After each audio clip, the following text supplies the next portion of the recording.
Assalamualaikum warahmatullahi wabarakatuh.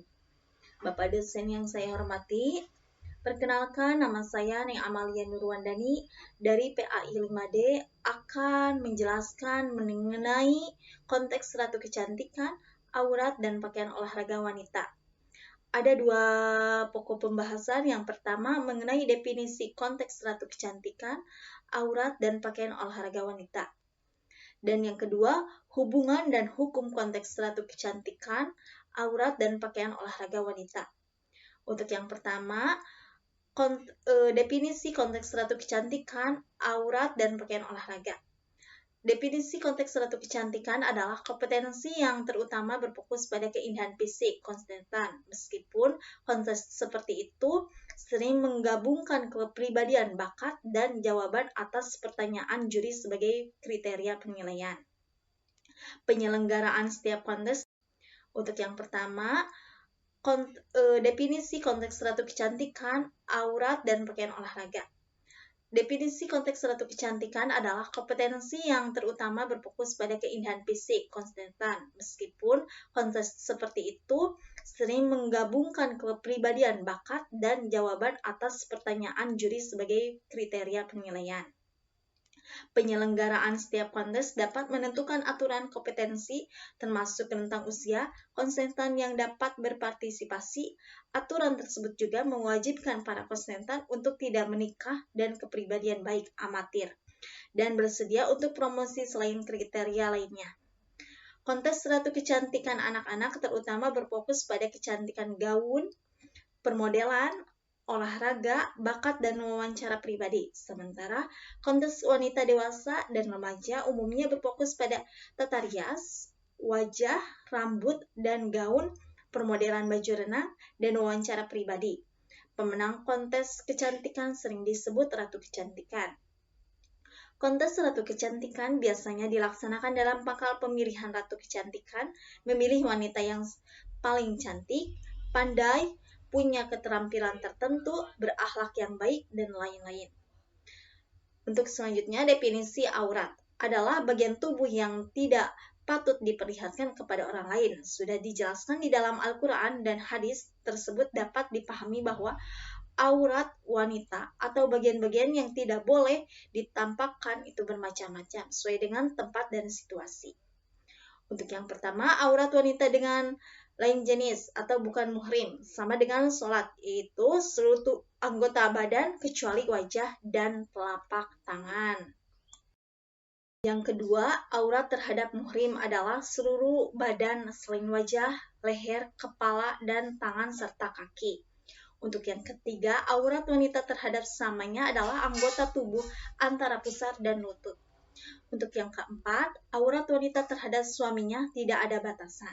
Untuk yang kelima, aurat anak perempuan kecil atau belum balik bila dia sudah dapat membangkitkan syahwatnya, laki-laki yang sehat parasnya, maka auratnya sama dengan aurat wanita dewasa. Sedangkan bagi anak yang masih terlalu kecil sehingga belum lagi membangkitkan syahwat, maka dianggap belum mempunyai aurat sekalipun. Tetapi diharamkan orang untuk melihat parjinya. Untuk definisi yang ketiga, pakaian olahraga wanita. Pakaian olahraga wanita disesuaikan dengan situasi dan kondisi. Dengan siapa wanita itu berolahraga, siapa saja yang hadir menyaksikan kegiatan olahraga itu. Jika yang hadir terdapat pria yang bukan muhrim, maka pakaiannya yang dikenakan adalah celana yang longgar, kaos panjang yang dapat menutup tangan sampai lutut, jilbab dan kaos kaki, bahkan bahan yang digunakan tidak ketat sehingga tidak terlihat jelas lekuk dari bentuk tubuhnya atau pakaian yang tidak nerawang. Hal ini dimaksudkan agar dalam menutup aurat memenuhi syarat, yaitu tidak membangkitkan syahwat lawan jenis. Untuk pembahasan yang kedua, hubungan dan hukum konteks ratu kecantikan, aurat, dan pakaian olahraga wanita. Pembahasan yang kedua, hubungan dan hukum konteks ratu kecantikan, aurat, dan pakaian olahraga wanita.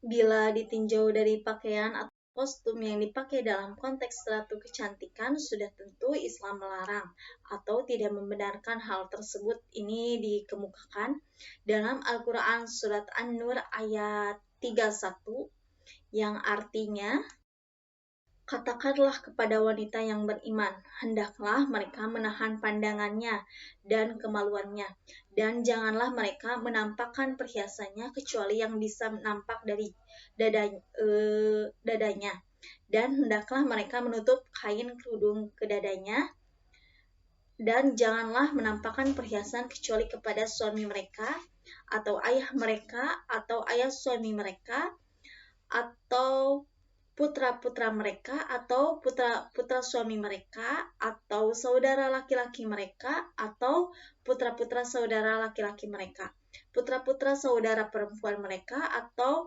wanita-wanita Islam, atau budak-budak yang mereka miliki, atau pelayan-pelayan laki-laki yang tidak mempunyai keinginan atau terhadap wanita, atau anak-anak yang belum mengerti bahasa tentang aurat wanita, dan janganlah mereka memukulkan kakinya agar diketahui perhiasan yang mereka sembunyikan. Dan bertaubatlah kamu sekalian kepada Allah, hai orang-orang yang beriman, supaya kamu beruntung. Yang kedua, di dalam hadis ada dua golongan penghuni neraka yang belum pernah kulihat sebelumnya.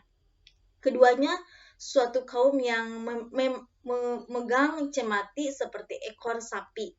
Mereka mencabui manusia dengannya, dan wanita-wanita yang berpakaian tapi telanjang, berlenggok-lenggok merayu-rayu, rambutnya disanggul seperti punuk unta yang miring. Wanita-wanita itu tidak akan masuk surga dan tidak dapat pula mencium baunya, padahal bau surga itu telah tercium dari jarak perjalanan sekian dari sekian. Hadis riwayat Muslim.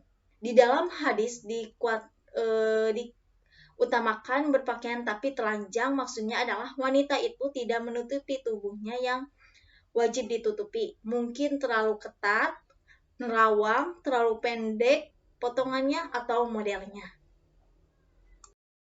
Namun jika asal memilih yang paling baik, cantik itu boleh asal tidak melanggar hukum Islam. Misalnya lomba busana muslimah yang dihadiri oleh wanita saja. Namun kalau kita lihat praktik konteks ratu kecantikan sekarang ini, maka ajaran Islam menghukumkannya haram. Alasannya yang pertama, membuka aurat dan menampakkan perhiasannya. Yang kedua, tidak bisa mengendalikan pandangan mata, jadi ingin terus melihatnya. Yang ketiga, mempercantik diri dengan yang tidak halal.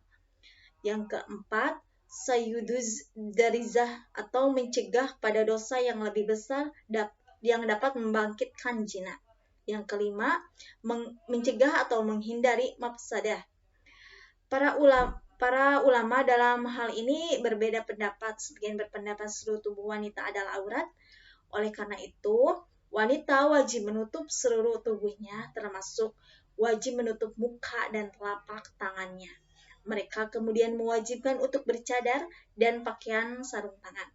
Mengenai pakaian olahraga yang disesuaikan dengan situasi dan kondisi, dengan siapa wanita itu berolahraga, siapa saja yang hadir menyaksikan kegiatan di olahraga itu, atau memilih pakaian yang tidak menimbulkan madarat. Yang lebih besar, kalaupun tidak ada, lebih baik menggunakan pakaian yang tertutup. Sesuai kaidah menimbulkan madarat. Yang lebih besar, kalaupun tidak ada, lebih baik menggunakan pakaian yang tertutup. Sesuai kaidah fikih. Mungkin itu yang bisa saya sampaikan. Mohon maaf bila ada kekurangan. Hasbunallah wa ni'mal wakil. Wassalamualaikum warahmatullahi wabarakatuh.